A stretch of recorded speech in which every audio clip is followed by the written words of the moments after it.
Nous sommes le pont entre les États-Unis, le Canada et la RDC. ExoFreight, pour vos transferts de colis en toute sécurité et en toute fiabilité.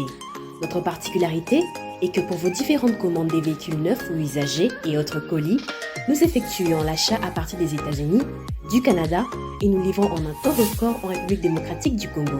Nos adresses, aux États-Unis, 1000 Montana Drive, Charlotte NC, 28216. Au Canada, 6377, Boulevard Monk, H4, E3, H8. À Kinshasa, au numéro 32, avenue Kitona, quartier Rigeni, commune de Lemba, et bientôt à l'est de la RDC. Avec ExoFreight, il n'y a plus de limites.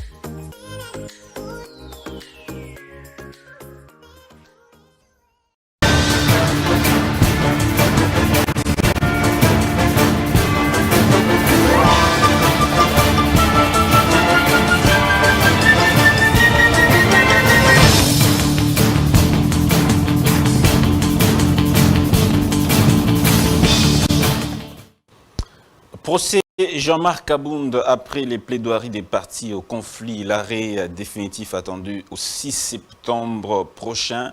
Le ministère public a requis 3 ans de prison. L'opposant Jean-Claude Mouyambo traduit en justice le procureur général près la cour d'appel de Kinshasa, Gombe, Robert Kumbu Panzu, pour avoir retiré l'avis de recherche visant Caleb Mouton, l'ancien puissant âgé de l'ANER. Kasaï, pour la 2e fois en cette saison sèche, un incendie d'origine inconnue a calciné plus de 20 maisons et plusieurs biens de valeur incendiés dans un village de Mwambimputu, groupement Bakoufouani, secteur de Kalou-Longa. Ouverture hier lundi 14 août à Kinshasa de la table ronde sous l'état de siège avec plus de 150 invités des provinces de l'Ituri et du Nord Kivu. 3 options sont sous la table. Premièrement, le maintien de l'état de siège, la requalification de l'état de siège ou encore la levée de l'état de siège. À cette occasion, le président de la République, Félix Tshisekedi, a déclaré, je cite, « Après l'évaluation aujourd'hui au Palais du Peuple à Kinshasa, il sera important donc de définir une stratégie sérieuse pour aller de l'avant. » Et puis du côté de l'Église du Christ au Congo, on exhorte le gouvernement à tout mettre en œuvre pour réussir la table ronde sur l'évaluation de l'état de siège. Élection 2023. Sur les 910 partis politiques, seuls 11 ont atteint le seuil de recevabilité. Parmi ceux-ci se trouvent l'INC de Vital Kamerhe, l'AFDC de Bati Lukwebe, l'UDPS Kibasa, le mouvement social Lumumbiste, le LGD, l'envoi de l'élite Sanga, pour ne citer que c'est là. Après Kinshasa, Félix Tshisekedi approuve la poursuite du contrôle de l'ARSP dans 5 autres provinces. Le directeur général de l'ARSP a annoncé la publication prochaine d'un rapport circonstancié. Cette institution est en plein contrôle de conformité dans tous les secteurs de l'économie nationale. Enfin, dialogue politique. Le secrétaire général de l'autre vision du Congo, Maître Magloire Kassongo, rappelle que sa structure s'oppose à toute idée de dialogue autour des réformes électorales visant à retarder la tenue des élections dans le temps convenu par la CENI. Mesdames et messieurs, merci beaucoup. Bienvenue dans Grande Tribune. Aujourd'hui, nous allons une nouvelle fois être sous les questions de droit. Premièrement, nous allons décrypter 2 arrêts, les arrêts de la Cour constitutionnelle, concernant les anciens premiers ministres et les anciens présidents de la République, mais particulièrement dans l'affaire Matata, puisque c'est l'affaire Matata qui a un peu suscité le débat. Mais nous rappelons que nous ne visons personne. Cette émission ne vise personne. Nous voulons simplement apporter de l'éclairage à tous ceux qui se posent encore plusieurs questions, parce que les avis scientifiques divergent. Voilà, 2 invités sur ce plateau avec qui nous allons échanger autour de ces sujets d'actualité, sujets uniques d'actualité.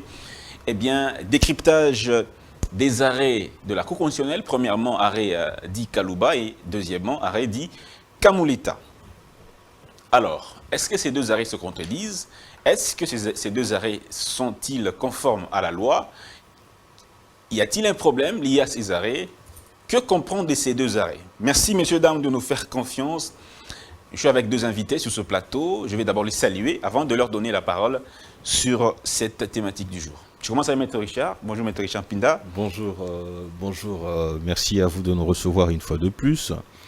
Et merci à mon co-débatteur qui est un avocat pas le moindre, hein, pour qui j'ai beaucoup de respect. Donc lorsque vous m'aviez dit que c'était un avocat qui allait être là, en un seul instant, je n'ai pas pensé que ça pouvait être cet avocat en face de moi pour qui j'ai beaucoup d'estime, que je présente mes civilités, à qui je présente mes civilités, à vous et à tous ceux qui nous suivent. Parce que ça fait aussi un bon bout de temps. Un bon bout de temps qu'on vous a pas reçu sur ce plateau. C'est toujours un immense plaisir de recevoir une personne de votre trempe, Maître Pinda. Merci. Aujourd'hui, ce n'est pas un débat politique, nous sommes dans le droit. On va rester dans le droit en tout cas. On le présente comme avocat et c'est à ce titre-là que nous allons... Non, attention. Avocat. Recevez-nous en tant que professionnel scientifique, s'il vous du plaît. droit. Non. Recevez-nous en tant que scientifique. Pour que l'on puisse venir ici et parler en la qualité qui est la nôtre. Des scientifiques. Il faut préalablement, pas scientifique, en tant qu'avocat, il faut préalablement que nous ayons reçu l'autorisation du barreau. Comme je n'ai pas été voir le barreau pour cette question-là, je ne voudrais pas être poursuivi. Il ne faut pas engager le barreau. Ben, pas du tout. Alors, Maître Godefroy Ilunga, bonjour. C'est toujours un plaisir également de vous avoir dans notre émission. Vous partagez ce point de vue-là de Maître Pinda. On ne vous présente pas comme avocat, mais comme scientifique. C'est un plaisir également pour moi d'être invité ici sur votre plateau. Je voudrais en profiter pour vous saluer vous-même d'abord et saluer aussi mon co-débatteur. Et effectivement, comme vous avez dit, cette émission ne vise personne. C'est une émission scientifique parce que, quand même, c'est un débat qui a fait couler beaucoup d'encre et de salive dans notre pays. Et il me rappelle un autre débat qui a eu lieu en France. Et je crois que c'est toujours un plaisir que nous puissions, lorsque des questions comme ça se présentent, en débattre. Et en même temps aussi, je profite pour saluer mon co-débatteur, Maître Richard Pinda, à qui j'adresse aussi également mes sentiments de reconnaissance, parce que c'est un avocat en qui je reconnais un certain talent. Et donc, je crois que ce sera un débat qui sera très édifiant aujourd'hui. Merci beaucoup. Ça sera un débat qui sera très édifiant. Bien, nous l'espérons surtout pour nos téléspectateurs qui, en tout cas, ont besoin d'avoir de l'éclairage, surtout pour les juristes, les jeunes étudiants qui sont encore à la faculté de droit. Ils ne savent plus quel sens suivre. Il y a des professeurs qui se contredisent sur cette question. Eh bien. 30 secondes 30 secondes. Ok. Ça, c'est un conseil que je voudrais donner aux scientifiques, aux étudiants scientifiques en puissance, chercheurs, parce que lorsqu'on est à l'université, on est chercheur. Il ne faut pas seulement se contenter de la position que Maître Pinda prend. Il faut confronter cette position à des positions doctrinales, c'est-à-dire qu'il faut faire des recherches, il faut lire. Et généralement, on se contente tout simplement de la position scientifique qui est prise par un scientifique et un autre scientifique, sans toutefois vouloir le contredire par d'autres écrits ou par ses propres écrits. Et donc, à ce niveau-là, moi j'en appelle à ces jeunes scientifiques, chercheurs surtout, qui nous suivent, de beaucoup lire, de faire beaucoup de recherches. Ça va les permettre de pouvoir avoir beaucoup plus de lumière par rapport à ce que nous disons. Merci beaucoup, Maître Pinda. Je pense que ça réconforterait cette thèse qui dit que le droit, ce n'est pas une science exacte. Hein. Voilà. Je commence avec vous, Maître Godefroy Ilunga. En droit, 1 plus 1 n'est pas égal à 2 parfois. Alors, je commence avec vous sous cette thématique, ce sujet. Arrêt Kalouba, arrêt Kamuleta. Est-ce que ces deux arrêts sont-ils conformes à la loi? Est-ce que ces deux arrêts se contredisent-ils? Est-ce que ces deux arrêts peuvent-ils être tous appliqués ou non? Voilà les questions que je vous pose. Ok, merci bien. D'abord, je tiens à apporter une précision. Nous parlons de l'arrêt Kalouba et de l'arrêt Kamuleta. Je crois que c'est seulement par un défaut de langage. Parce que, là, je ne le dirai pas assez, la décision, l'arrêt rendu l'est de la Cour constitutionnelle. Ce n'est pas un arrêt d'un magistrat quelconque, ce n'est pas un arrêt du président de la Cour. C'est la Cour qui a rendu l'arrêt. Certainement que, bon, il y a une certaine habitude de parler de la loi telle, mais là, c'est par rapport à celui qui a pris l'initiative de cette loi. C'est différent d'un arrêt de justice. Et là, ce n'est pas l'initiative, ce n'est l'initiative ni de Kalouba ni de Kamuleta. C'est l'initiative, c'est plutôt des prérogatives de la Cour constitutionnelle qui s'est exprimée par la voie légale qui est celle d'un arrêt. Et lorsque vous allez voir, examiner les deux arrêts, vous allez voir que le premier arrêt rendu, eh bien, c'est lui de Kamuleta et de Kalouba, parce que les deux étaient membres de la composition. Alors, comment est-ce qu'aujourd'hui on peut faire porter à l'un d'eux seulement le chapeau dans tel ou tel autre de ces deux arrêts?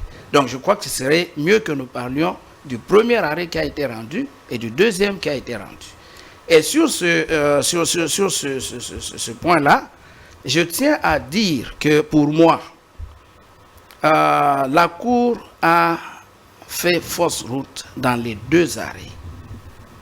Le premier arrêt qui a été rendu sous la présidence, je veux bien du professeur Dieudonné Kalouba. Accepter ça, du professeur Dieudonné Kalouba. Ce premier arrêt-là a péché contre le droit en ce que la Cour ne pouvait pas normalement se déclarer incompétente. Lorsque un Premier ministre, qu'il soit ancien ou en fonction, commet des infractions qui sont énumérées à l'article 164 de la Constitution, son juge naturel, c'est bien la Cour constitutionnelle. Et cela, qu'il soit en fonction ou sorti de fonction. C'est seulement une mauvaise interprétation de cette disposition de l'article 164 qui a conduit la Cour à nous envoyer promener en brousse. Et lorsque l'article 164 de la Constitution. Oui. Vous dites cet arrêté hier conforme à l'article 164 de la Constitution. J'ai dit que la Cour a mal interprété cette disposition de l'article 164 et c'est ainsi qu'elle s'est déclarée Est-ce qu'on peut lire cet article? incompétente. Est-ce qu'on peut lire cet article et nous démontrer à quel niveau? Je peux vous dire ce que l'article dit. L'article dit que la Cour constitutionnelle est les juges pénals du président de la République et du Premier ministre pour les infractions de haute trahison, d'outrage au Parlement, d'atteinte à la probité et d'atteinte à l'honneur, et pour les délits d'initiés, ainsi que pour les infractions de droit commun commises dans ou à l'occasion de l'exercice de leurs fonctions. Elle juge également les complices et les coauteurs. Voilà la substance de cette disposition. Okay. Mais la mauvaise interprétation vient d'où? C'est lorsque la Cour constitutionnelle arrive à faire juste une interprétation, une lecture littérale, une interprétation littérale de cette disposition pour dire que... Là, vous parlez du premier arrêt. Le premier arrêt, je suis sur le premier arrêt. Oui. Pour dire que lorsque la Constitution a parlé d'un Premier ministre ou d'un président de la République, il s'agissait seulement de ceux en fonction et non des anciens. Là, la Cour constitutionnelle avait mal dit le droit. Je crois que nous avons apporté plusieurs fois nous avons des moyens que nous avons développés à plusieurs occasions. Et je ne sais pas si c'est la peine encore que nous puissions revenir, à moins que mon estimé confrère de l'autre côté soit d'un autre avis. Je crois que pour moi, ça reste ça. C'est une mauvaise interprétation. Mais lorsque l'arrêt Kamuleta dit Kamuleta, je préfère dire ça pour mieux identifier. L'arrêt dit Kamuleta revient sur cette histoire avec la prétention de pouvoir désigner un juge à Matata Pogno. Cet arrêt poursuivait un objectif noble et légitime. Mais la Cour s'y est mal prise. La Cour ne pouvait pas, par la voie empruntée, arriver à statuer sur les questions comme celle de sa compétence, revenir sur sa position sur Donc, en suivant cette voie-là, je crois que c'est la Cour également a mal dit le droit.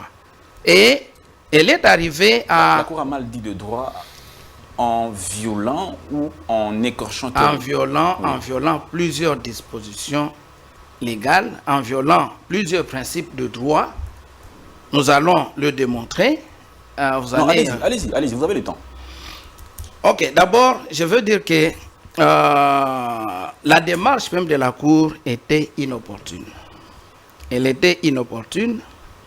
Pourquoi? Parce que, comme j'ai dit, l'arrêt dit Kalouba n'avait pas dit, et là j'apporte un démenti à ce que beaucoup ont l'habitude de dire, et j'ai suivi Maître Moubiaï Oscar sur ce plateau, je crois qu'il est revenu encore là hier, pour dire que Kalouba aurait dit que Matata ne peut pas être poursuivi.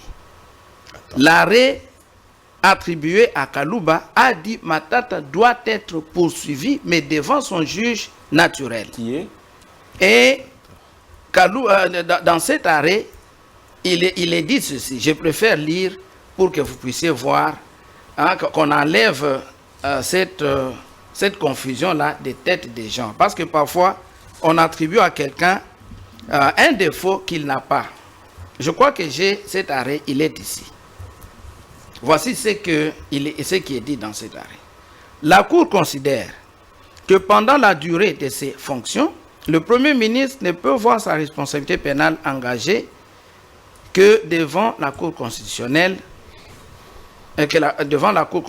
Pour tous ses actes, y compris ceux accomplis en dehors de ses fonctions, il bénéficie d'un privilège de juridiction le mettant largement à l'abri, puisque les particuliers ne peuvent saisir celle-ci.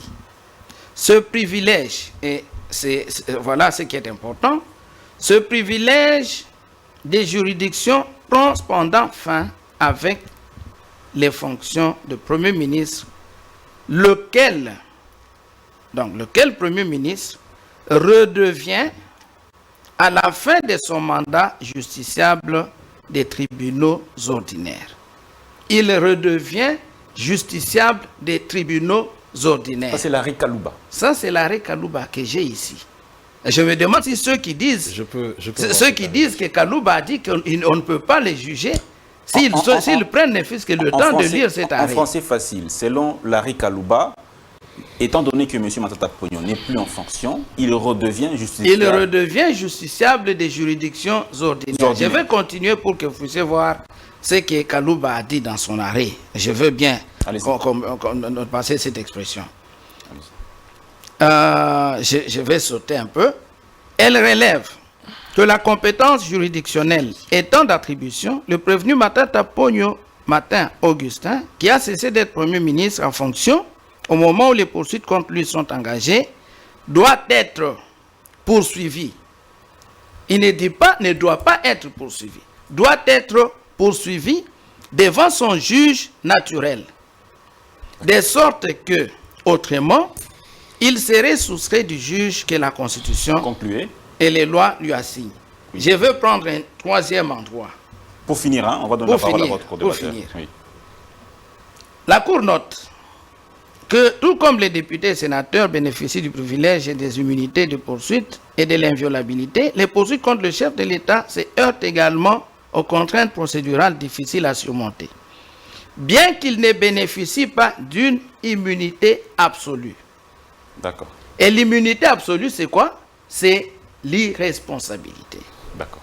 Merci. Ici, cet arrêt dit qu'ils ne bénéficient pas, les intéressés, qu'ils soient président de la République ou Premier ministre, ne bénéficient pas de l'immunité absolue. Parce qu'il y a en droit deux sortes d'immunités. Il y a les immunités absolues, c'est l'irresponsabilité, c'est l'immunité de fond, et l'immunité de procédure qu'on appelle l'inviolabilité ou les privilèges des juridictions.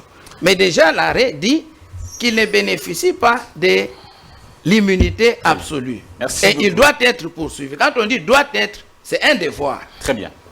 Merci beaucoup, Maître Godefroy Ilunga. Vous avez pris 10 minutes. Eh bien, je vais aussi donner 10 minutes à Maître Pinda. Et j'en serai très ravi.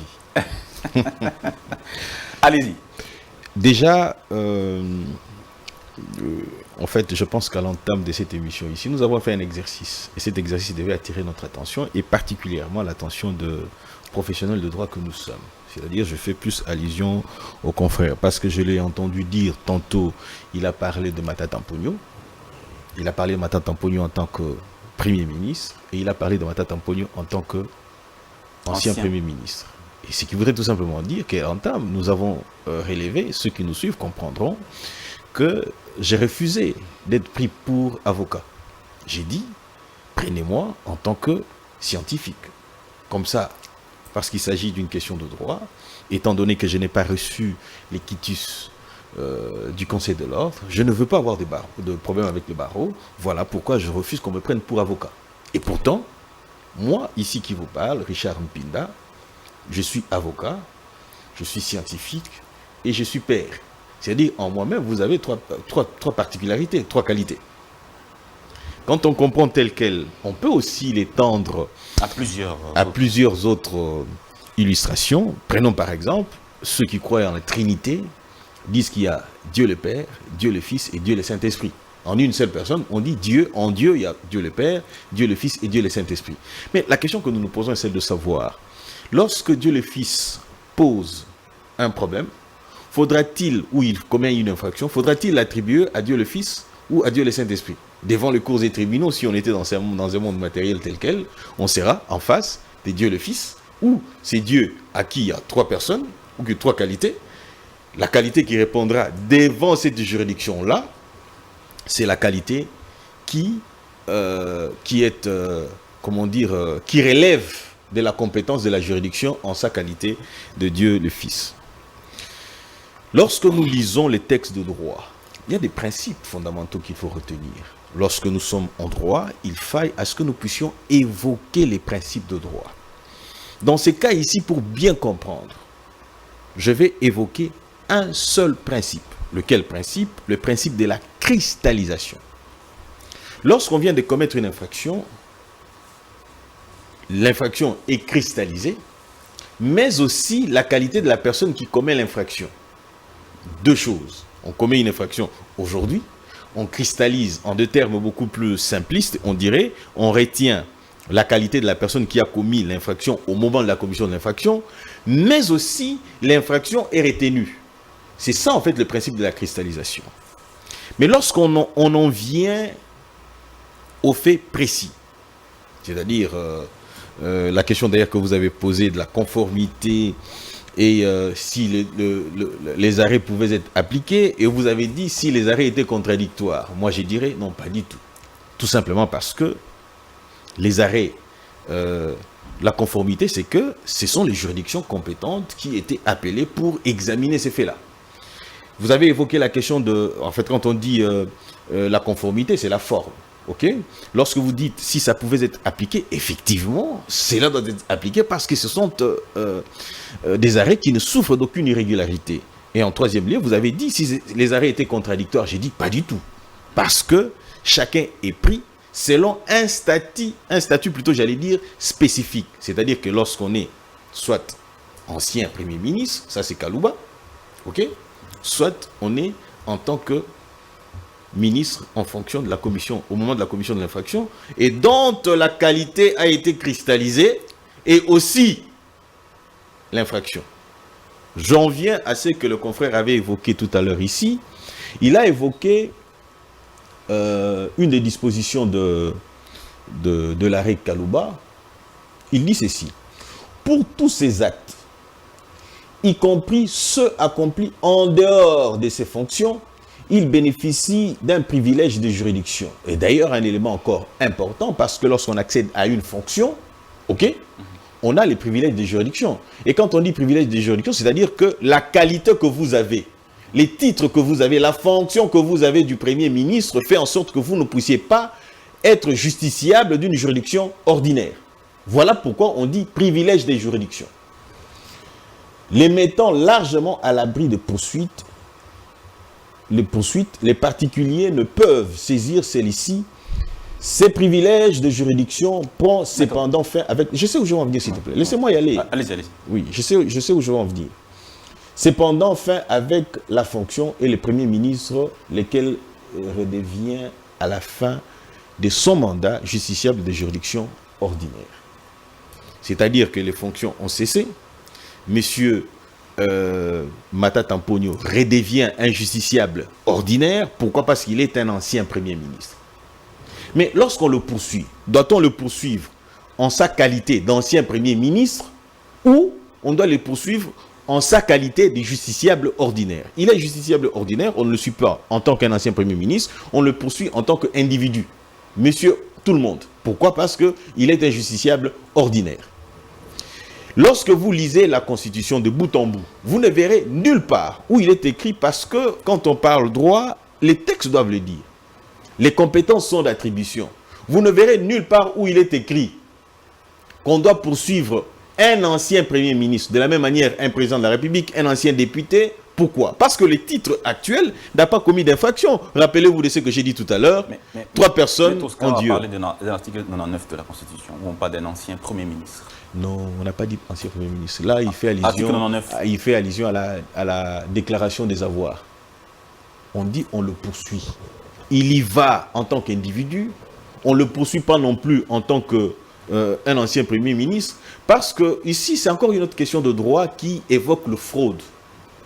Il y a fraude lors de la déclaration à l'entrée de la fonction. Ok? On le constate pendant cette période où vous étiez en fonction. À la fin de votre fonction, vous allez déclarer vos avoirs. La fonction, on dit, qu'est-ce qui a changé dans vos avoirs? Ça, c'est encore une autre question, nous allons nous perdre inutilement. D'accord. Alors, je reviens par rapport à ce qui avait été dit d'important ici. Maître, vous aviez parlé de la République. Vous avez souligné quelque chose ici d'important que je suivis ici lorsque vous dites, vous faites allusion à un ancien Premier ministre. Et c'était écrit nommément lorsqu'il dit, bien qu'il... oh là là, voilà, je le retrouve. Il dit, un privilège de juridiction, tout simplement parce qu'il s'agit d'une question... Oh là là, je ne me retrouve plus. C'est souligné. C'est souligné en bas, au même endroit. Là. Vous avez parlé d'un Premier ministre, j'ai trouvé ça intéressant, je l'ai souligné ici, bien qu'il ne bénéficie pas des immunités. D'une immunité absolue. Non, ici, la Constitution vise la protection des fonctions, non pas du tout. Premier ministre, voilà, il dit... Alors, bon, qu'à cela n'y tienne. On va y revenir. D'accord, on va conclure alors. On va... Ah, papa, 10 minutes, c'est quoi ton mot? Vous avez 8 minutes. 8 minutes. Ah, donc nous concluons quand on a dit... On a un problème, Tony, on a compris. Ok, allons-y. Il faut ici faire la part de choses. Je vous ai dit, 3 personnes ont Dieu. L'unité dans la diversité. Matata Mponyo, lorsqu'il accède à la fonction et qu'il cesse cette fonction-là, ok, il revêt une autre qualité. Laquelle qualité? D'ancien Premier ministre. Maintenant, on va évaluer les comportements de Matata Mponyo en fonction de la qualité qu'il a actuellement et de ce qu'il en a fait. Voilà pourquoi lorsque vous allez devant le cours des tribunaux, vous allez devant la Cour constitutionnelle, qui est compétente pour entendre Matata Mponyo, non pas en tant qu'ancien Premier ministre, non pas en tant que Premier ministre. Je vois à travers votre regard, je me dis, mais qu'est-ce qu'il raconte? Non, mais je raconte des faits réels. Parce que je vous ai évoqué les principes de la cristallisation. On a retenu, lorsque Matata Mponyo a commis cette infraction-là, sa qualité officielle, c'est-à-dire qu'il était Premier ministre. Lorsqu'on doit le poursuivre, on ne doit pas aller devant le cours des tribunaux pour dire que celui-ci était un ancien Premier ministre. Pas du tout. Parce que la loi ne l'a pas dit. La loi a dit, la Cour constitutionnelle est le juge pénal du président de la République et du Premier ministre. Ce qui voudrait dire que lorsque Matata Mponyo a commis ces infractions, il a été retenu la qualité officielle. On le mène, comme on le dit, d'ailleurs lorsque vous lisez l'alinéa 2 de cette même disposition, je pense que c'est l'article 64, qui dit que les faits commis à l'occasion de... Ce qui voudrait nous ramener tout simplement à dire que Matata Mponyo devant la Cour constitutionnelle, ok, Matata Mponyo devant la Cour constitutionnelle, il est justiciable en qualité de ce qu'il a été au moment de la commission des faits. En des termes beaucoup plus juridiques, scientifiquement juridiques, on nous dit qu'il faut faire une transposition, c'est-à-dire qu'il faut faire un voyage dans le temps. Retourner au moment de la commission de l'infraction, c'est une fiction, hein, ne me regardez pas comme ça. C'est une fiction, c'est une fiction en droit. On retourne au moment où il a été, on a commis l'infraction, on se pose la question de savoir, Matata Mponyo avec quelle qualité? Je vous prends une illustration. À l'âge de 16 ans, ok, monsieur Danzing viole une fille de 10 ans. Cette fille-là, arrivée à l'âge de 25 ans, dit « Je veux poursuivre M. Danzang ». Pourquoi? Parce que j'ai été violé, les séquelles sont restées, il avait été constaté, tout ça, mais il y a eu une négligence soit du parquet, M. Danzang n'a pas été poursuivi. Vous voyez ça? Maintenant, M. Danzang, disons qu'il a 40 ans. Madame a 25 ans. Madame va devant le cours des tribunaux. Quelle est la juridiction compétente pour poursuivre M. Danzang? Mais on ne va pas l'amener devant le tribunal de grande instance. On va amener M. Danzang devant le tribunal pour enfants. Mais pourquoi? Tout simplement parce que, 1, l'infraction a été cristallisée, et à côté de cette infraction, la qualité de la personne qui a commis l'infraction. Alors, si vous comprenez les choses de la sorte, c'est de la même manière qu'on va poursuivre M. Matata Mponyo devant la juridiction compétente, parce que le droit le dit, la loi le dit. Lorsque vous lisez l'article 163 de la Constitution de la République démocratique du Congo, il est dit « La Cour constitutionnelle est la juridiction pénale du chef de l'État et du Premier ministre dans le cas et conditions prévues par la loi. » Merci. Je voudrais tout simplement dire qu'en vertu du principe de la cristallisation de l'infraction, Il doit être jugé. M. Matata Mponyo est justiciable devant la Cour constitutionnelle. Alors, lorsque M. Dieudonné Kalouba dit que la Cour constitutionnelle ne peut pas juger dans ces cas précis un ancien Premier ministre, mais M. Kalouba n'a pas tort de le dire. D'accord. Il n'a fait que dire le droit, parce qu'il estime, selon la lumière de ce que je venais tout à l'heure de dire, que la Cour constitutionnelle n'est pas compétente pour juger un ancien Premier ministre en tenant compte de la qualité que porte M. Matata Mponyo présentement. Merci beaucoup, maître Richard Pinda, pour cet éclairage. Ne massacrez pas mon nom, c'est Mpinda. C'est Mpinda. Voilà. Et pas Dimpinga. Alors, merci beaucoup. Maître Godefroy, réaction par rapport à ce qu'il a dit. Oui. D'abord, je n'ai pas très bien compris ce qu'il a dit. Excusez-moi, je n'ai pas très bien compris parce que, bon, il dit en même temps qu'on devrait considérer la qualité de la personne au moment où elle a commis les faits. Matata Mponyo, dans le cas d'espèce, a commis les faits en tant que Premier ministre. Sa juridiction, selon la logique de la cristallisation de la qualification, comme lui le dit, la juridiction compétente serait celle de Matata. Je ne parle pas de la cristallisation de la qualification, non.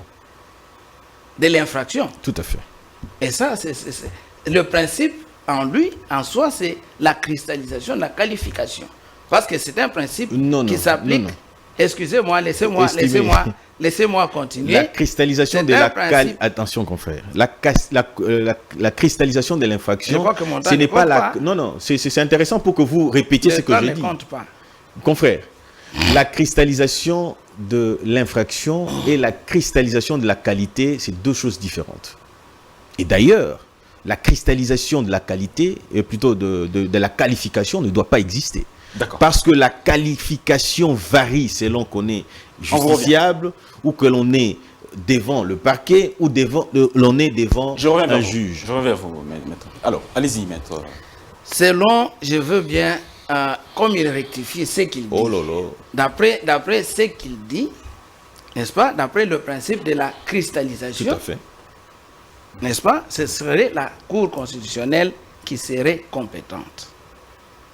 Mais voici un arrêt qui vient dire que comme il n'a plus cette qualité, il a perdu la qualité, exact.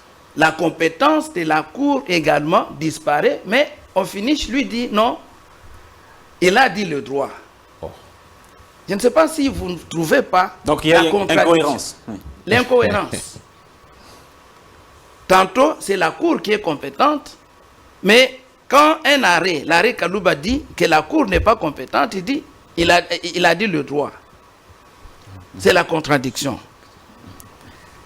Moi, quand j'ai parlé ici, je crois que j'étais en train de faire le décryptage de l'arrêt.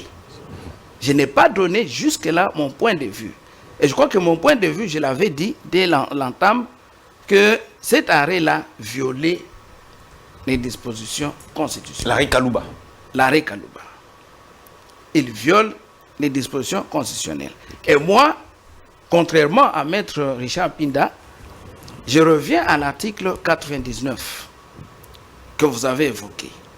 Et sur ce point, je mange avec 96, il a évoqué l'article 99. Moi, je parle de l'article 99 qui a parlé de la déclaration du patrimoine. Ce n'est pas 96, c'est 99. 99. Alors, allez-y, maître. Cet article dit ceci. Je vais prendre le dernier alinéa. Dans les 30 jours suivant la fin des fonctions, je crois que c'est quand on est à la fin des fonctions, dans les 30 jours, c'est un ancien Premier ministre.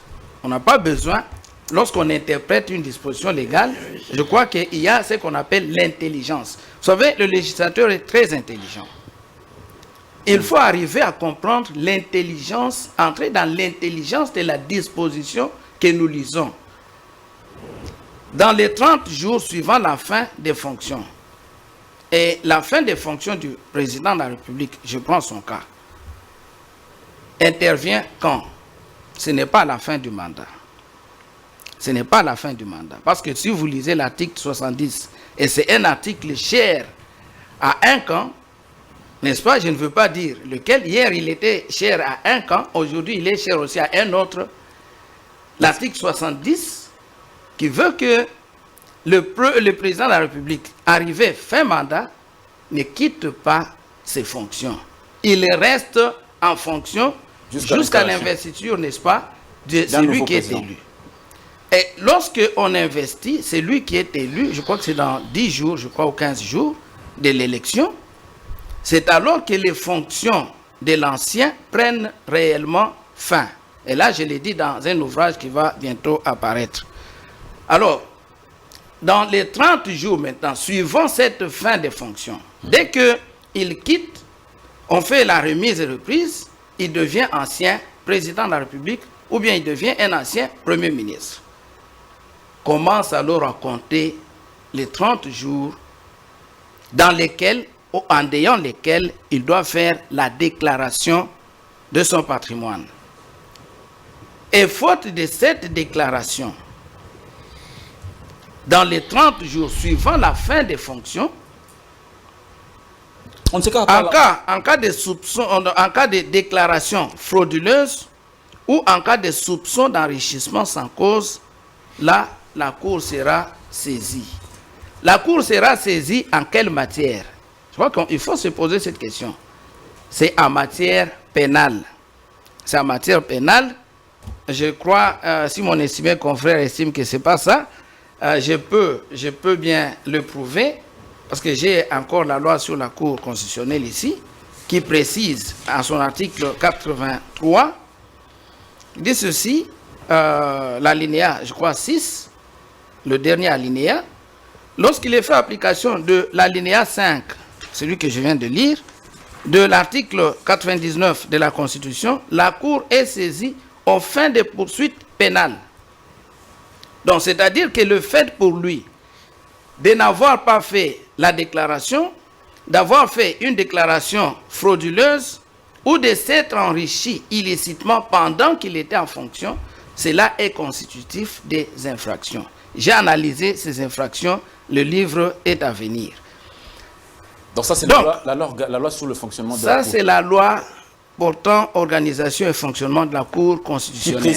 Qui précise un ancien Premier ministre, à la fin de son mandat. À la fin de son mandat, lorsqu'il a commis ces faits-là, on constate ces faits-là, n'est-ce pas, il est poursuivi. Vous allez voir que ces faits, il y en a trois infractions là-bas. Les défauts des déclarations, il y a la déclaration frauduleuse, mais il y a l'enrichissement illicite. Quand est-ce qu'il s'est enrichi illicitement? C'est lorsque il est à la fin de son mandat, pendant le mandat. Et on arrive à la fin du mandat, il a un devoir de redevabilité. C'est pourquoi on va voir quelle est la consistance de son patrimoine à l'entrée en fonction, quelle est la consistance de son patrimoine après les fonctions. Pour voir est-ce que l'enrichissement là est licite ou bien il est illicite. Merci beaucoup. Excusez-moi, je vais vous montrer encore quelque chose. Vous allez voir ici que cette loi est encore beaucoup plus précise. Je vais lire l'alinéa 4 de cette loi. En cas d'absence de déclaration, je viens de citer les trois infractions, des déclarations frauduleuses ou de soupçons d'enrichissement illicite, les articles, là ce n'est pas un seul article, comme mon estimé confrère a tenté de le dire, ce n'est pas un seul. Les articles 99, alinéas 4 et 5 et 163. Voilà que l'article 99 vient interpréter l'article 163 de la Constitution, sont, selon les cas, applicables. Donc, lorsqu'on est dans ce cas ici, n'est-ce pas, l'article 63 dit la Cour constitutionnelle est juge. 163. Oui. La Cour constitutionnelle est juge du président de la République ou du Premier ministre.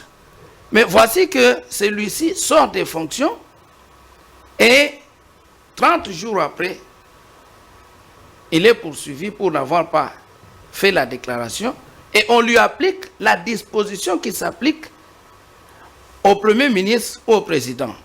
Mais ici, dans cet arrêt, on dit non, l'article 163 s'applique seulement à un président en fonction ou à un Premier ministre en fonction.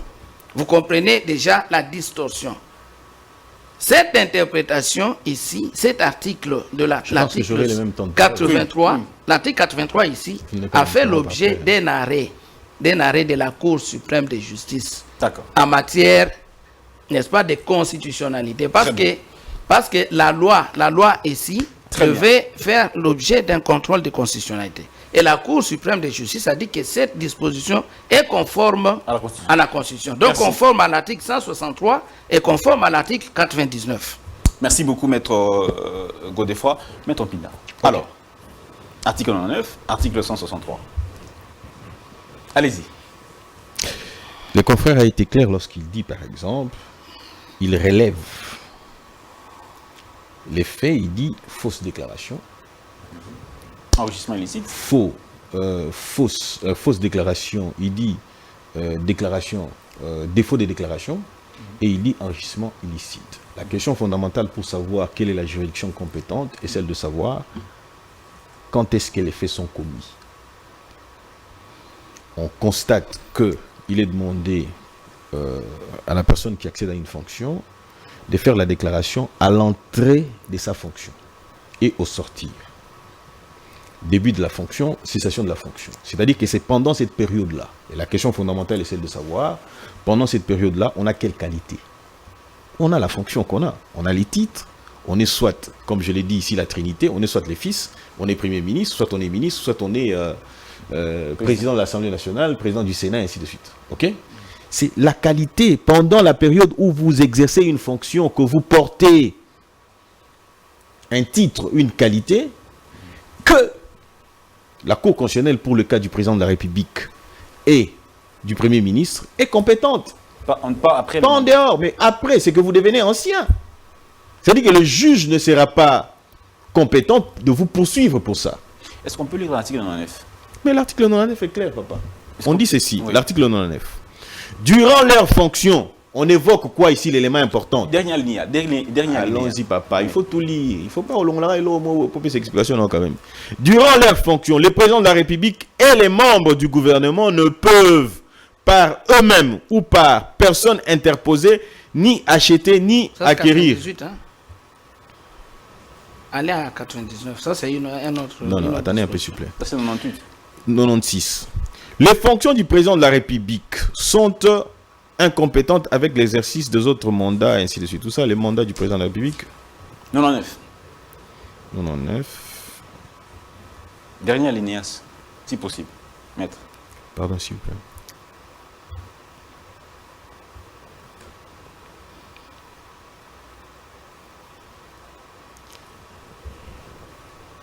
Voilà. Je reprends l'alinéa premier. Il est dit ceci. Avant leur entrée en fonction et l'expiration de celui-ci, on détermine les temps de la déclaration des avoirs. On dit entrée et avant et à l'expiration.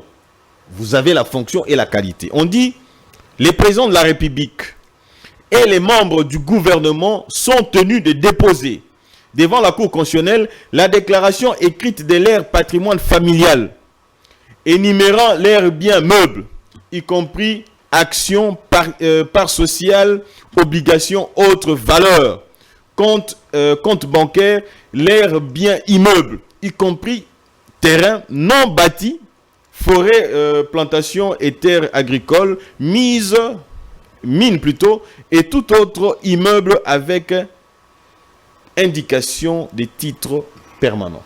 Pendant la fonction, il est clairement dit, à l'entrée de la fonction et à l'expiration, ce que je venais tout à l'heure de vous expliquer, au début, à la fin.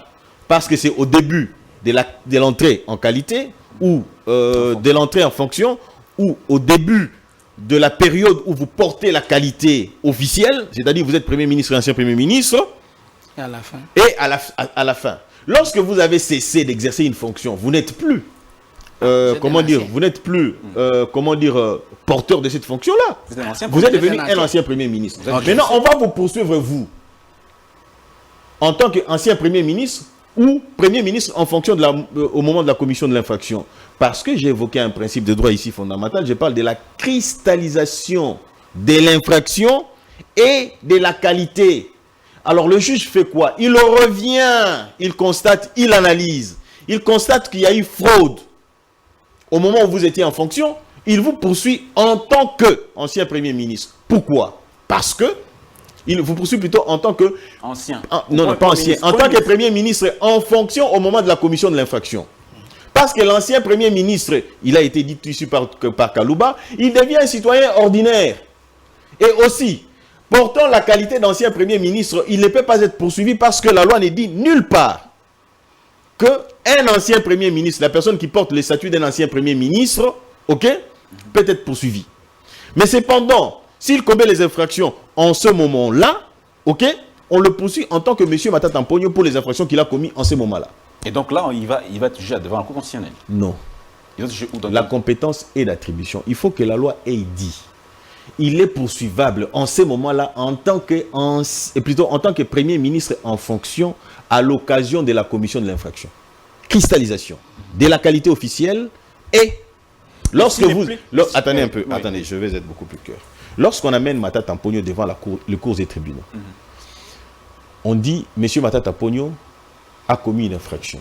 On se pose la question de savoir quand est-ce qu'il a commis cette infraction-là. On dit au moment où il était Premier ministre. Oui. La question qui s'ensuit, au moment où il était Premier ministre, ok.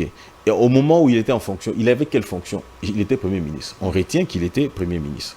On le poursuit, M. Matata Mponyo, comme étant Premier ministre en fonction au moment de la commission de l'infraction. Ça, c'est un premier élément. On ne le poursuit pas comme étant un ancien Premier ministre, parce qu'un ancien Premier ministre, Matata Mponyo, est sain. Il n'a pas commis d'infraction. Le Matata Mponyo que vous avez ici. Au nom du... Attendez. Je crois que nous sommes entendus. Non. Attendez. Nous nous sommes entendus. Il m'a rejoint. S'il vous plaît. Je ne vous ai pas rejoint, s'il vous plaît. Ne vous embrouillez pas, je continue d'être constant par rapport à ce que je dis. Pendant qu'il était Premier ministre, il est sain, il n'a pas commis d'infraction. En tant qu'il est ancien Premier ministre. Aujourd'hui, Matata Mponyo, c'est un ancien Premier ministre. Quelle est l'infraction qu'a commis Matata Mponyo aujourd'hui depuis qu'il a cessé d'être Premier ministre? Non, ça, c'est pas vous me posez la question. Non, on est en train de réfléchir. On est en train de réfléchir tous ensemble. Lorsque vous me posez la question, c'est-à-dire vous réfléchissez. Matata Mponyo, depuis qu'il a cessé d'être Premier ministre, quelle est l'infraction dont il a commis? Aucune. Matata Mponyo, aujourd'hui, il n'est pas poursuivi pour les infractions qu'il a commises en étant Premier ministre. Non, pas ancien Premier ministre, non, pas du tout. Il est poursuivi pour les infractions qu'il a commises pendant qu'il était Premier ministre. Voilà. Et maintenant, il y a un principe qui veut que l'on cristallise, que l'on retienne la qualité officielle et aussi l'infraction. Vous voyez ça?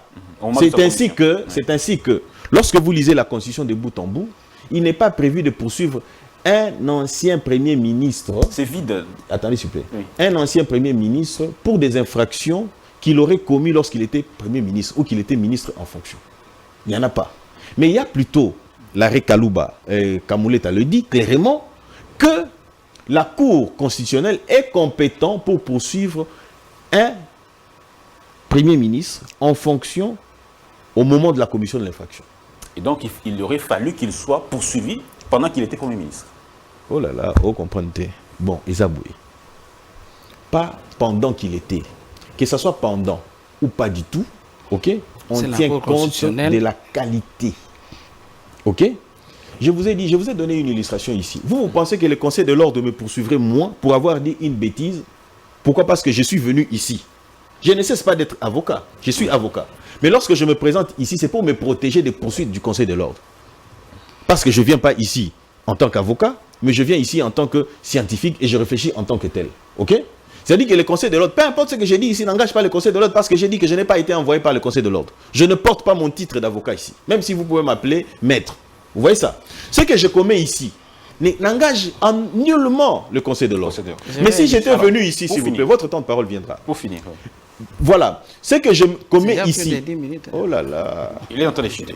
Presque 10 minutes. Ce que j'ai dit ici, lorsque je le dirai en ma qualité d'avocat, ok, engagerai le Conseil de l'ordre. Pourquoi? Parce que le titre que j'ai brandi ici fait du Conseil de l'ordre compétent pour me poursuivre. C'est de la même manière que Matata Mponyo, lorsque vous le présentez devant le cours des tribunaux et que vous dites de lui, ok, que c'est un ancien premier ministre, puisque la réflexion de Dieudonné Kalouba, ok, va dans le sens de quelqu'un qui a cessé d'exercer ses fonctions. C'est-à-dire qu'il devient un ancien premier ministre. En ce moment-là, selon Kalouba, la motivation qu'il lit, il devient un justiciable ordinaire.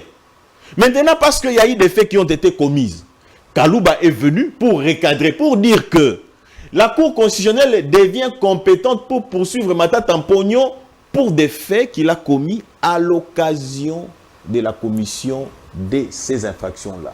Et donc, je conclue pour dire ceci, que ni la Cour, ni l'arrêt dit Kalouba, je préfère le dire ainsi, ni l'arrêt dit Kamuleta ne se contredit. Chacun, dans le titre pour lequel il avait été saisi, ok, s'est prononcé. Et le bon droit a été dit. Merci dans beaucoup. tous les deux cas. Maître Godefroy, votre réaction. Donnez-moi un peu. Ah. J'ai réagi en 2 minutes et puis, je crois, on clôt, on avance. Oh. On avance avec un autre point. Je pensais que c'est lui qui avait la police. Chacun va donner son point de vue finalement. Du point de Parce que la conclusion l'arrêt Kamuleta, finale. jusqu'ici, on n'a pas abordé, nous risquons de ne pas le toucher.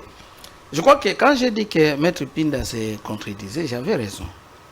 Vous avez compris qu'il m'a rejoint. Il m'a rejoint sur un point. Sur quel point?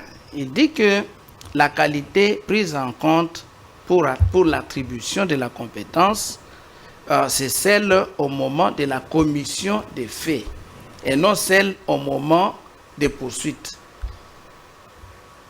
Au moment de la commission des faits, M. Matata avait la qualité de Premier ministre. Mais lorsqu'il est poursuivi, il n'a plus cette qualité. Il a perdu la qualité de Premier ministre. C'est pas possible. D'après les raisonnements de tout à l'heure, n'est-ce pas? Mon estimé confrère Maître Richard Pinda vous dit que on devrait prendre en compte, n'est-ce pas, la qualité au moment de la commission des faits. D'où le Et principe de la point cristallisation. De ce point de vue, la Cour constitutionnelle est compétente. Mais là où le bas blesse, c'est où? Quelle est la décision maintenant que Kalouba prend de toute cette motivation? C'est là où il n'est pas parti. Hein, c'est ça le point qu'il n'a pas abordé.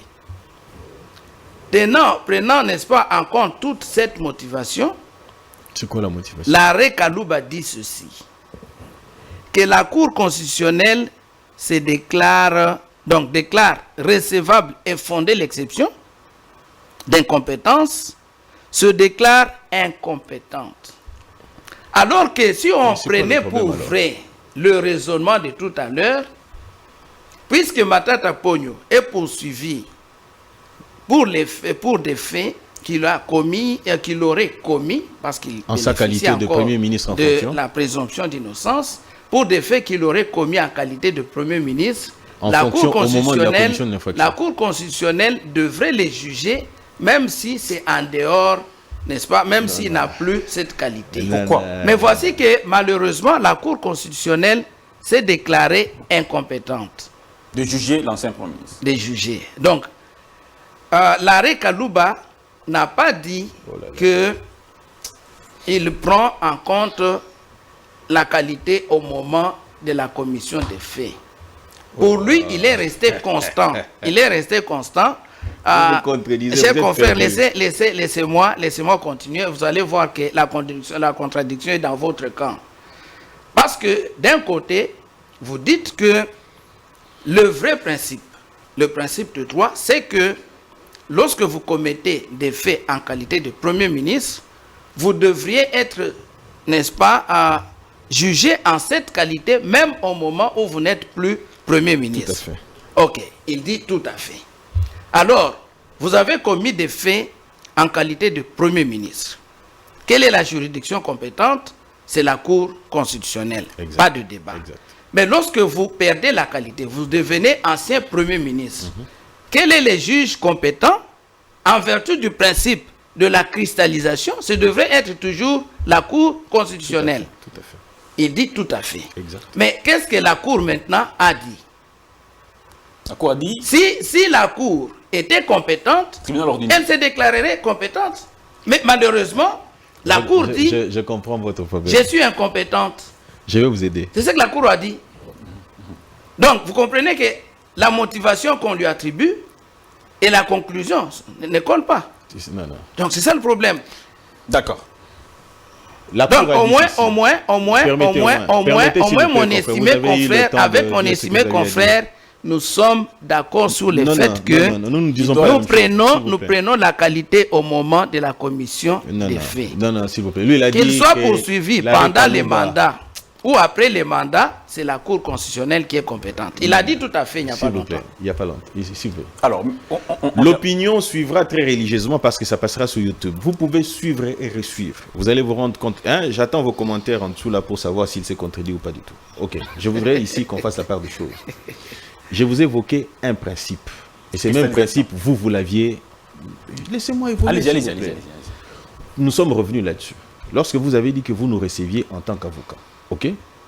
Je vous ai dit que nous ne sommes pas, nous ne venons pas ici en cette qualité-là, ok? Considérez-nous comme la qualité d'avocat est restée à la porte avant d'entrer ici. Si le Conseil de l'ordre nous interpelle, je dirais au Conseil de l'ordre, elle est incompétente de me poursuivre pour des actes que j'ai posés au cours de cette émission en tant que scientifique. Vous comprenez ça? Nous revenons dans le cas de Mata Tampogno. Lorsque vous lisez la motivation du juge Kalouba, le juge Kalouba dit ceci, que puisque la qualité ou la fonction a cessé, il devient un justiciable ordinaire, un ancien Premier ministre. Je ne sais pas si vous comprenez. Je comprends, je comprends. Alors, si vous comprenez, Mata Tampogno a été présenté comme étant un ancien Premier ministre devant la Cour constitutionnelle. Voilà pourquoi la Cour constitutionnelle dit que je suis incompétent, moi, de recevoir la plainte ou de poursuivre, d'examiner. Ok? Je vois comment il me regarde quand je dis recevoir. La recevabilité, elle est telle qu'elle parce qu'elle est recevable. Pourquoi? L'incompétence vient du point de vue du fait que Mata Tampogno a été présenté à la Cour constitutionnelle comme étant un ancien Premier ministre. Ce qu'aurait dû faire le procureur, c'est quoi? C'est de présenter Mata Tampogno devant la Cour constitutionnelle comme étant un Premier ministre en fonction au moment de la commission de l'infraction. C'est ainsi que lorsqu'on saisit la Cour constitutionnelle en interprétation de cette même disposition-là, l'article 164, la Cour constitutionnelle par Dieudonné Kalouba dit, et Dieudonné Kamoulet a dit, je suis compétente de poursuivre un Premier ministre en fonction, non pas un ancien Premier ministre, un Premier ministre en fonction, et un Premier ministre en fonction au moment de la commission de l'infraction. Vous comprenez la nuance? Je m'explique. Moi, je l'ai compris. Non, j'ai compris. Moi, j'ai si compris. vous avez compris, Moi, je l'ai si compris. vous avez compris, ce qui veut dire que Mata Tampogno aujourd'hui, devant les cours et tribunaux, on le poursuit, ok? On retourne, c'est comme je l'ai dit tout à l'heure ici, j'ai dit qu'il faut une fiction juridique. C'est-à-dire que nous faisons un voyage dans le temps. Nous retournons au moment où Mata Tampogno commettait ses infractions. On s'interroge pour savoir il avait quelle qualité. Premier ministre. Qui est la juridiction compétente? C'est la Cour constitutionnelle. Vous voyez, en ce moment-là, on peut le poursuivre tel quel. Je voudrais encore en renchérir pour dire ceci. Lorsqu'on lit le droit, moi, quand j'ai été encore étudiant, d'ailleurs, on est éternel étudiant quand on fait le droit parce qu'on est dans des recherches, ça et là, ainsi de suite, tout ça. On nous avait appris que lorsqu'on veut interpréter une disposition de droit, ou on veut interpréter un texte de droit, il y a des sciences auxiliaires qui peuvent permettre à ce que l'on puisse éventuellement comprendre. Lorsque le droit dit à l'alinéa 2 de l'article 164, dit « à l'occasion de ». Allez chercher la nature de cette locution conjonctive en grammaire, ce qui est tout à fait normal. Et au-delà de ça, vous devez comprendre aussi les principes de la cristallisation. Voilà pourquoi, à l'entame ici, j'ai demandé à nos amis étudiants, chercheurs, de lire. On ne prend pas les choses de manière brute comme ça. Mais lorsqu'on parle aussi français, on sait distinguer un ministre en fonction. Un ministre en fonction au moment de la commission de l'infraction et un ministre, un ancien ministre. Ce sont des choses que nous devrions avoir pour arriver à comprendre. Je vous ai démontré ici, je vous ai relevé un fait. J'ai dit 3 personnes en Dieu. Dieu le Père, Dieu le Saint-Esprit et Dieu l'Esprit. Dieu le Père, Dieu le Fils, Dieu le Saint-Esprit. Lorsque on veut poursuivre de 3, on ne va pas poursuivre Dieu le Fils pour le fait commis par Dieu dans la Trinité en sa qualité de Dieu le Fils. De la même manière qu'on ne peut pas non plus poursuivre Dieu le Saint-Esprit, ok, en sa qualité de Dieu, pour des faits qu'il commet en cette qualité-là de Dieu, Dieu le Père. Vous voyez ça? Ce qui démontre à suffisance que M. Dan Zeng, ici, il est différent de M. Dan Zeng, marié ou célibataire, en dehors de ce cercle. Ici, vous êtes monsieur le journaliste.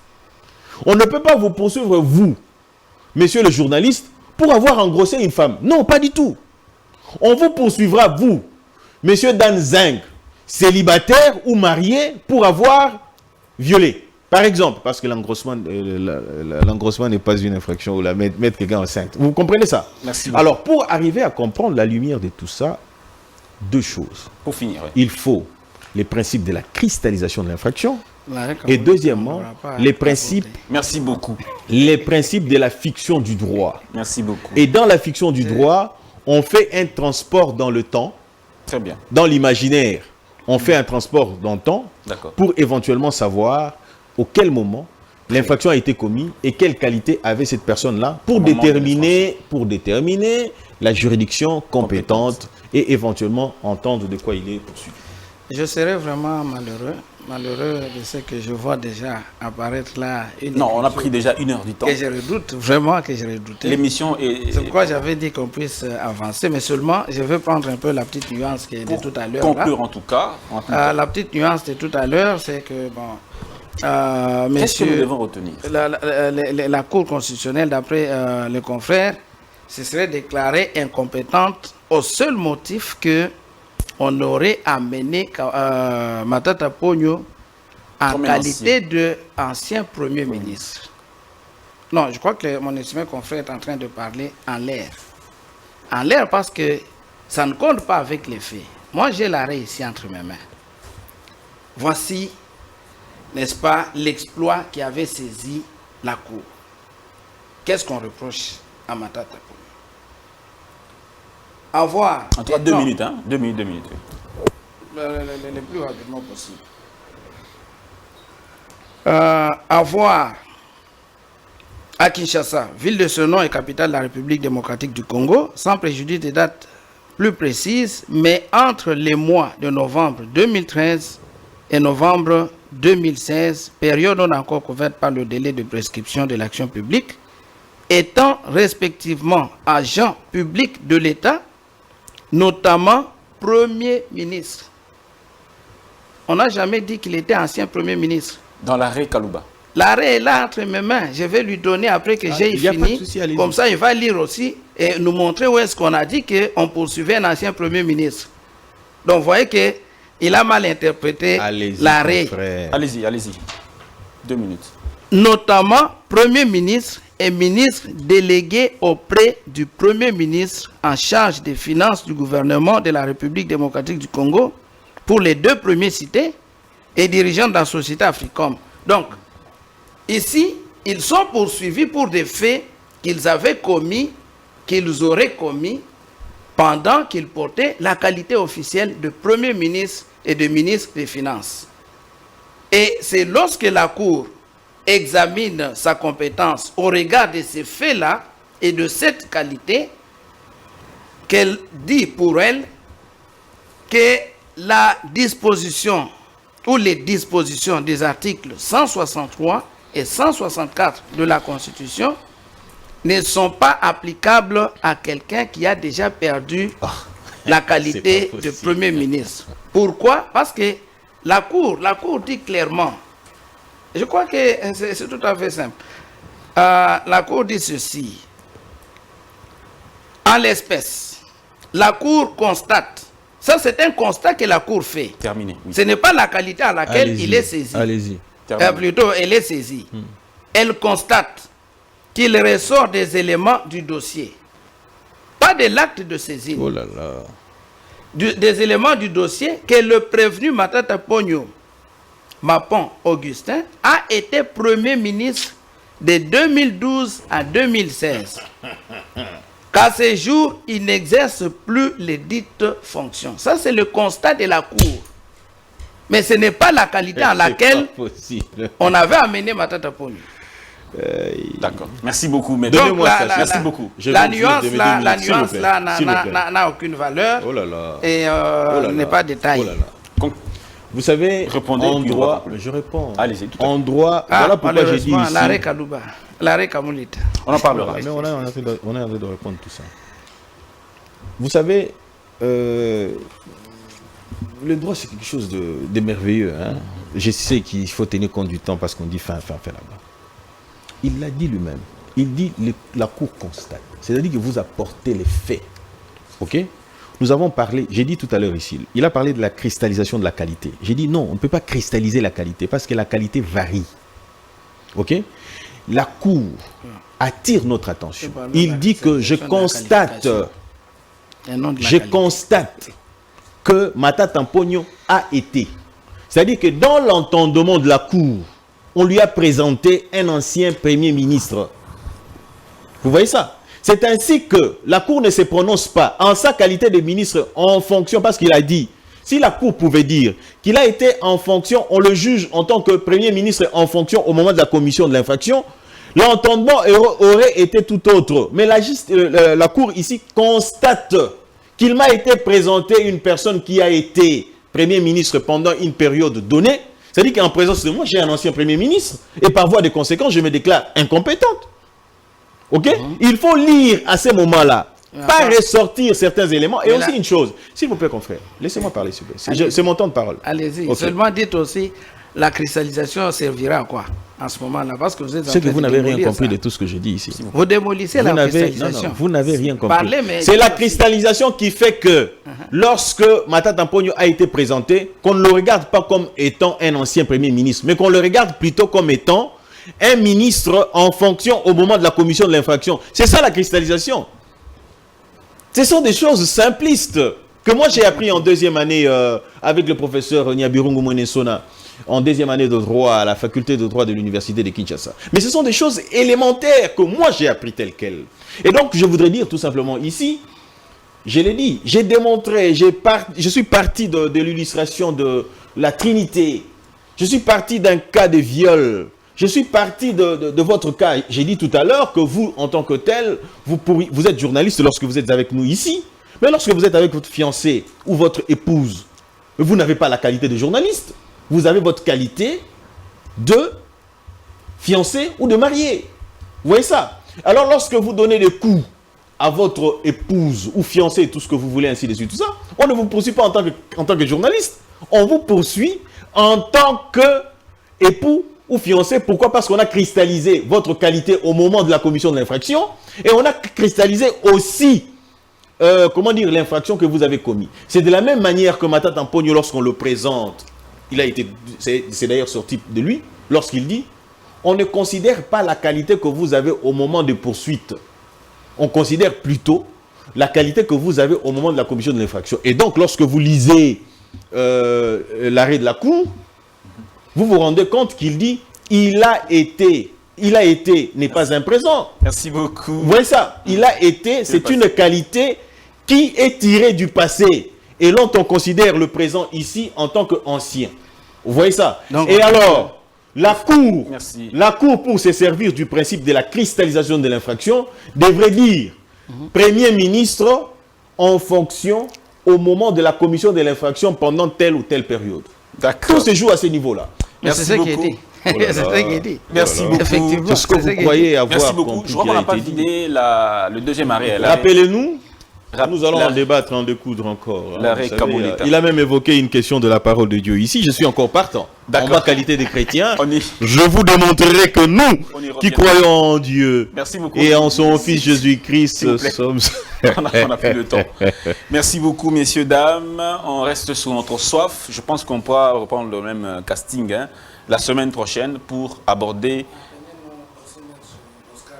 Maître Oscar Moubiaï. C'est qu'il soit là. À ce qu'il soit là. Soit là. Il a parlé des autres juridictions. J'ai D'accord. des arguments, je vais le contredire. Messieurs, dames, merci d'avoir été avec nous. On se retrouve donc demain avec d'autres invités, toujours pour Grande Tribune. À très bientôt.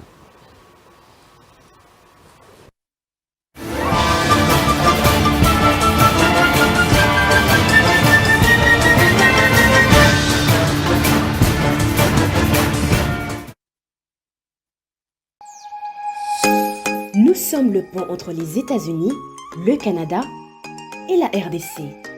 ExoFreight, pour vos transferts de colis en toute sécurité et en toute fiabilité. Notre particularité est que pour vos différentes commandes des véhicules neufs ou usagés et autres colis, nous effectuons l'achat à partir des États-Unis, du Canada et nous livrons en un temps record en République démocratique du Congo. Nos adresses aux États-Unis, 1000 Montana Drive, Charlotte NC, 28216. Au Canada, 6377, Boulevard Monk, H4, E3, H8. À Kinshasa,